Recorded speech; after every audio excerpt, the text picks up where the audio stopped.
Movie के start होते ही हम दो साइंटिस्ट को देखते हैं जो दोनों हस्बैंड वाइफ थे, जिनमें हस्बैंड का नाम क्लाइव और उसकी वाइफ का नाम एल्सा था। और ये दोनों असल में जेनेटिक साइंटिस्ट थे, यानी ऐसे साइंटिस्ट जो अपने एक्सपेरिमेंट्स के जरिए नई नई क्रिएचर्स और एनिमल्स बनाए, यानी दो एनिमल्स या फिर क्रिएचर्स की डीएनए को मिक्स करके एक नया एनिमल्स और क्रिएचर बनाए। दोनों एक मेडिसिन बनाने वाली कंपनी के लिए काम करते थे और इस कंपनी का नाम नर्ड था, NERD नर्ड। और क्लाइव और एल्सा इस कंपनी के लिए ये काम करते थे कि पहले तो ये दो एनिमल्स के डीएनए को मिक्स करते थे जिससे एक नया एनिमल बनता है, और फिर उस एनिमल की प्रोटीन से मुख्तलिफ किस्म की बीमारियों की मेडिसिन बनाए। रिसेंटली इन लोगों ने एक नई किस्म का एनिमल भी बनाया था जो कि एक मेल था और दिखने में बिल्कुल डिफरेंट था, और सेम ऐसा ही एनिमल ये पहले भी बना चुके हैं जो कि फीमेल थी।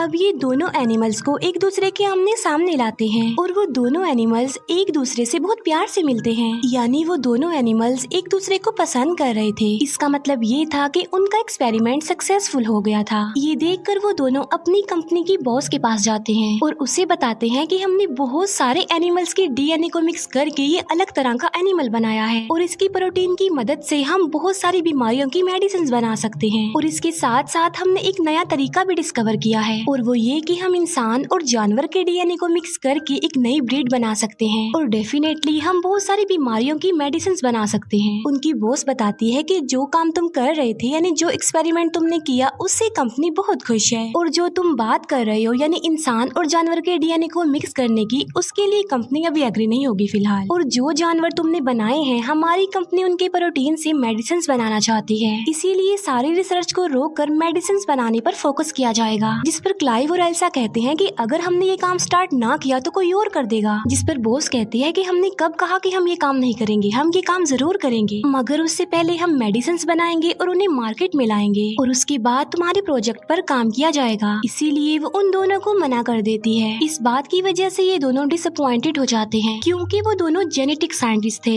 जो किसी कंपनी के लिए जानवरों की प्रोटीन से मेडिसिन बनाने का काम नहीं कर सकते थे। इसीलिए वो डिसाइड करते हैं कि हम सीक्रेटली ही अपनी इस रिसर्च को आगे बढ़ाएंगे। इसीलिए ये अपना काम स्टार्ट कर देते हैं, लेकिन इस काम को आगे बढ़ाने के लिए उन्हें इंसान का डीएनए चाहिए था। इसीलिए एल्सा क्लाइव को किसी का एक डीएनए ला कर देती है। क्लाइव पूछता है कि ये किसका डीएनए है, जिस पर एल्सा कहती है कि ये किसी अननोन पर्सन का डीएनए है, और ये फिर इंसान के डीएनए और उन एनिमल्स के डीएनए जिन्हें इन्होंने बनाया था उन पर एक्सपेरिमेंट्स करते हैं। ये लोग बहुत हार्ड वर्किंग करते हैं, लेकिन इन्हें सक्सेस हासिल नहीं होती और इस बात की वजह से वो काफी अपसेट हो जाते हैं। एक दिन एल्सा एक और डीएनए लेकर आती है और बताती है कि ये सबसे बेस्ट डीएनए है और इसीलिए अब हम अपना एक्सपेरिमेंट इस वाले डीएनए पर करेंगे। और ये फिर उस डीएनए और एनिमल के डीएनए पर एक्सपेरिमेंट करते हैं और कड़ी मेहनत के बाद इनका एक्सपेरिमेंट सक्सेसफुल होता नजर आ रहा था, यानी एनिमल का डीएनए और इंसान का डीएनए आपस में मिल रहा था। और अब इन लोगों के पास एक यूनिक किस्म का डीएनए था जो इंसान और जानवर के डीएनए से मिलकर बना था। अब क्योंकि ये इलीगल था, इसीलिए क्लाइव इस रिसर्च को आगे बढ़ाना नहीं चाहता था, लेकिन एल्सा ऐसा नहीं चाहती थी, वो इस रिसर्च को आगे बढ़ाना चाहती थी। इसीलिए वो उस डीएनए को लेकर एक मशीन रूम में चली जाती है। उस रूम में एक ऐसी मशीन थी जिसमें डीएनए डालने से एनिमल्स और क्रिएचर्स पैदा होना शुरू हो जाते थे, यानी कोई भी जानवर उस मशीन के अंदर इंक्रीज होता रहता था। फिर एल्सा उस मशीन के अंदर उस डीएनए को डाल देती है। क्लाइव एल्सा को कहता है कि ये कोई अच्छा काम नहीं कर रहे हम, किसी को बनाना और फिर उसे मार डालना। एल्सा कहती है कि इतने सारे लोग इस दुनिया में रोजाना मरते हैं और हो सकता है कि हमारे इस एक्सपेरिमेंट से इतने सारे लोगों की जान बच जाए। इसीलिए क्लाइव एल्सा की बात मान लेता है, इसीलिए वो अपने काम को स्टार्ट कर देते हैं। मगर हैरान कर देने वाली बात तो ये है कि जिस बच्चे ने मशीन में आहिस्ता आहिस्ता बढ़ना था, वो तेजी से बढ़ता जा रहा था।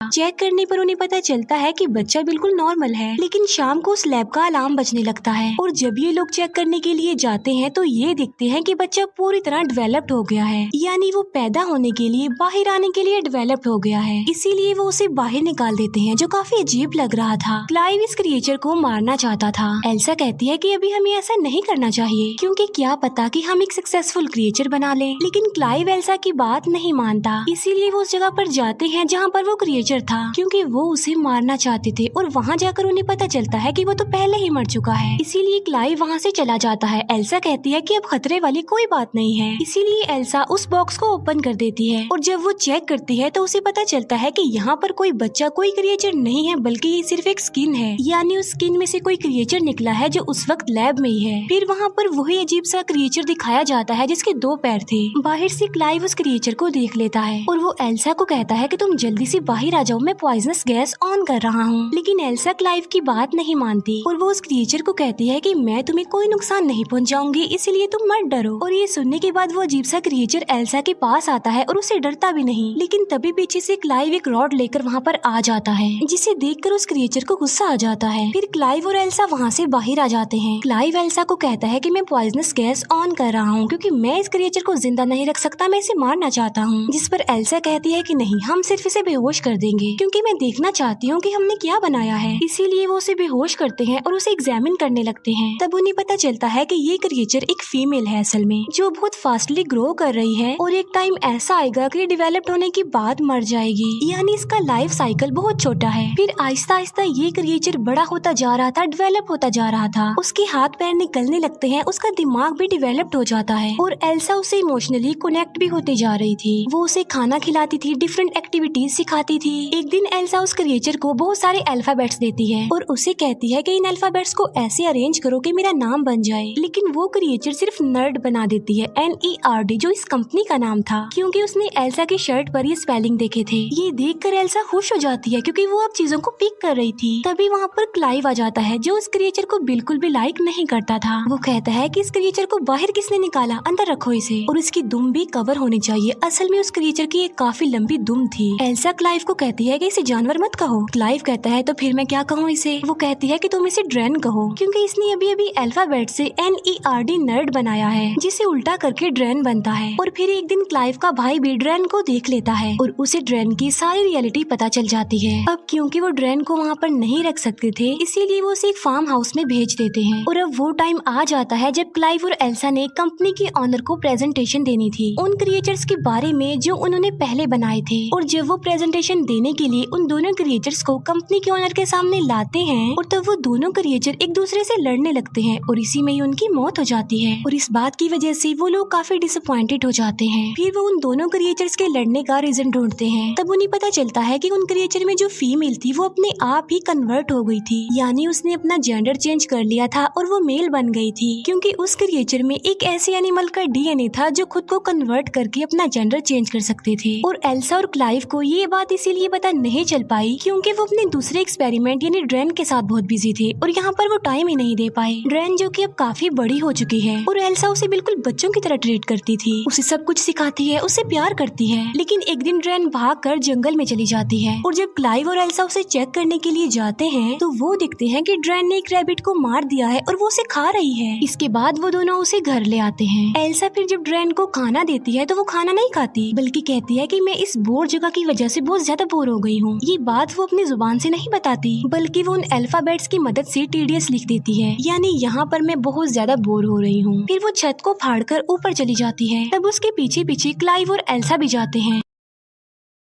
वो देखते हैं कि ड्रेन की तो विंग्स निकल आए हैं और वो अभी बस उड़ने ही वाली होती है कि क्लाइव उसे कहता है कि रुको, हम तुमसे प्यार करते हैं, हमें तुम्हारी जरूरत है, हम तुम्हें अपने पास रखेंगे। ये सुनकर ड्रेन की विंग्स वापस उसकी बॉडी में चले जाते हैं। ड्रेन का दिमाग अब काफी तेज हो गया था, वो चीजों को अंडरस्टैंड करने लगी थी, अच्छे बुरे को समझने लगी थी। एक दिन ड्रेन को एक बिल्ली मिलती है लेकिन एल्सा उससे वो बिल्ली छीन लेती है क्योंकि एल्सा को डर था कि ड्रेन कहीं उस बिल्ली को भी न मार दे। फिर आहिस्ता आहिस्ता हम हैरत में डाल देने वाली एक चीज देखते हैं और वो ये कि ड्रेन को क्लाइव अच्छा लग रहा था, जिससे क्लाइव को पता चल जाता है कि ड्रेन के अंदर जो इंसान का DNA उन्होंने डाला था वो किसी और का नहीं था बल्कि वो खुद एल्सा का ही था। इस बात से क्लाइव एल्सा से नाराज होता है। वो उसे कहता है कि तुमने अच्छा नहीं किया, तुम्हें ऐसा नहीं करना चाहिए था। आहिस्ता आहिस्ता एल्सा का प्यार ड्रेन के लिए खत्म होता जा रहा था, इसीलिए एल्सा वो बिल्ली ड्रेन को दे देती है। ड्रेन की दुम नोकदार थी, इसीलिए ड्रेन अपनी नोकदार पूंछ को उस बिल्ली के गले में चुभा कर उसे मार डालती है। ये देखकर एल्सा को बहुत गुस्सा आता है और वो ड्रेन को स्लैप कर देती है। थप्पड़ लगने की वजह से ड्रेन एल्सा के ऊपर आकर खड़ी हो जाती है और वो एल्सा के गले में लगी एक चाबी को निकालती है और दरवाजा खोलकर वहाँ से चली जाती है। ड्रेन के अलग अलग फेसेस उन लोगों के सामने आ रहे थे। फिर हम देखते हैं कि एल्सा वो प्रोटीन बनाने में कामयाब हो चुकी थी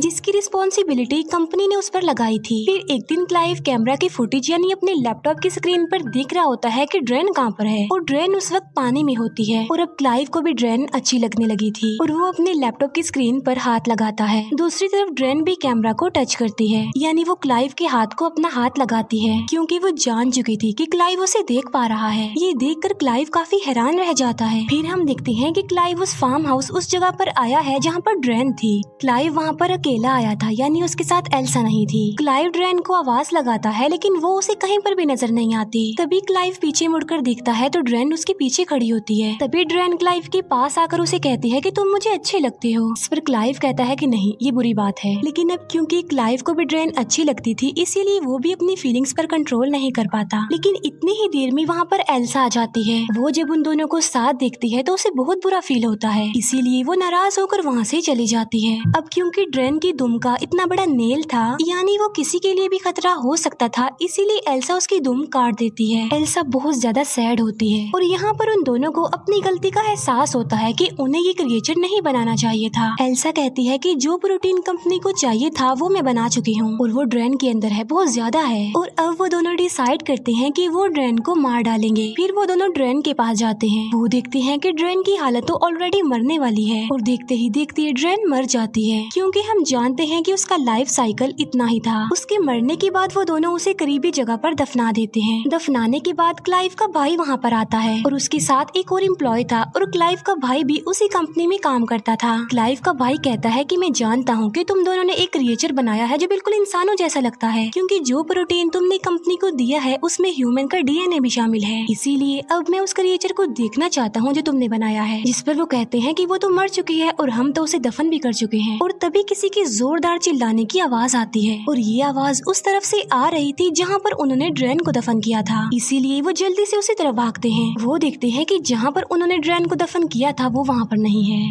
बल्कि वो ऊपर छत पर खड़ी हुई थी यानी वो दोबारा जिंदा हो गई थी और इस बार वो पावरफुल होने के साथ साथ खतरनाक भी लग रही थी और उसकी विंग्स भी बाहर आ गई हैं और उसकी दुम भी रीजनरेट हो गई है क्योंकि वो तो काट दी थी एल्सा ने। और तभी ड्रेन उन लोगों पर अटैक कर देती है और वो क्लाइव के भाई और जो उसके साथ एम्प्लॉय आया था उन दोनों को मार डालती है और इसी क्लैश के दौरान क्लाइव बेहोश हो जाता है। इसके बाद ड्रेन एल्सा के पास आती है और उसे पकड़ लेती है। यहाँ पर हम ये जान पाते हैं कि असल में ड्रेन ने भी अपना जेंडर चेंज कर लिया था क्योंकि उसके अंदर उस एनिमल का डीएनए था जो खुद को कन्वर्ट कर सकते थे, अपना जेंडर चेंज कर सकते थे और अब वो मेल बन गई इसीलिए वो एल्सा के पास आ गई। लेकिन तभी पीछे से क्लाइव आकर लकड़ी के एक टुकड़े को ड्रेन के अंदर घुसा देता है जिससे ड्रेन इंजर्ड हो जाता है इसीलिए वो एल्सा को छोड़ देता है। लेकिन बाद में वो अपनी उस लकड़ी को निकाल कर क्लाइव पर अटैक कर देती है। तभी एल्सा एक पत्थर उठाकर ड्रेन को मारती है। इसके बाद एल्सा उसे दोबारा पत्थर से मारने लगती है लेकिन अचानक वो रुक जाती है और कुछ सोचने लग जाती है क्योंकि हमने इसे अपने हाथों से बनाया था और अब इन्हीं हाथों से हम इसे मार रहे हैं। एल्सा ये भी सोचती है कि इसके अंदर तो मेरा डीएनए भी है। लेकिन इसी दौरान ड्रेन मौके का फायदा उठाकर क्लाइव को अपनी दुम से मार डालती है। एल्सा फिर से उसी पत्थर से ड्रेन को मारती है और अब फाइनली ड्रेन की मौत हो जाती है। इसके बाद हमें एल्सा और उनकी बॉस दिखाई जाती है। हम देखते हैं कि एल्सा को बेबी होने वाला है और वो बेबी होता है ड्रेन का क्योंकि उसने अपना जेंडर चेंज कर लिया था। इसीलिए एल्सा की बॉस उसे बताती है कि जो प्रोटीन तुम लोगों ने हमें दिया था उससे कंपनी को बहुत ज्यादा बेनिफिट हुआ और अब कंपनी इस रिसर्च को आगे बढ़ाना चाहती है और जो एल्सा का होने वाला बच्चा था इस रिसर्च को उसके जरिए ही आगे बढ़ाया जा सकता था। अब क्योंकि एल्सा ने अपनी जिंदगी पर रिस्क लेकर अपने हस्बैंड को खोकर इस कंपनी के लिए बहुत मेहनत की थी इसीलिए कंपनी एल्सा को काफी ज्यादा अमाउंट देती है। अब क्योंकि एल्सा एक जेनेटिक साइंटिस्ट थी इसीलिए ना चाहते हुए भी वो इस रिसर्च को आगे बढ़ाना चाहती थी। और इसी के साथ ही इस मूवी का यहीं पर द एंड हो जाता है। Thank you for watching.